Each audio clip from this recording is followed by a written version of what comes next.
حضرت داتا گنج بخش رحمۃ اللہ علیہ اثار و قربانی کے ضمن میں ایک واقعہ بیان کرتے ہوئے فرماتے ہیں کہ ایک مرتبہ میں نے شیخ حمادی سرخسی رحمۃ اللہ علیہ سے پوچھا کہ آپ کی توبہ کس طرح ہوئی تھی۔ انہوں نے جواب میں ارشاد فرمایا کہ میں ایک مرتبہ سرخ سے باہر جنگل کی طرف چلا گیا، ایک مدت تک اپنے اونٹوں کے ساتھ وہاں پر رہا۔ میری عادت رہی تھی کہ جس دن میں اپنے حصے کا کھانا کسی مسافر کو کھلا دیتا وہ دن میرے لیے بہت ہی خوشی کا باعث ہوا کرتا تھا۔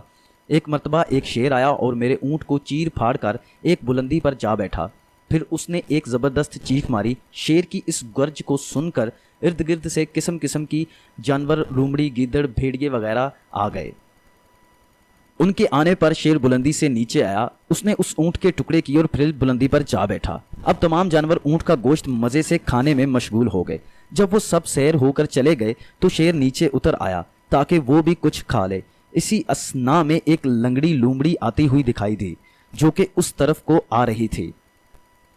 شیر اسے دیکھ کر واپس چلا گیا۔ جب وہ بھی کھا کر چلی گئی تو شیر آ گیا اور اس نے بھی تھوڑا سا گوشت کھایا۔ میں دور بیٹھا ہوا یہ سب دیکھ رہا تھا۔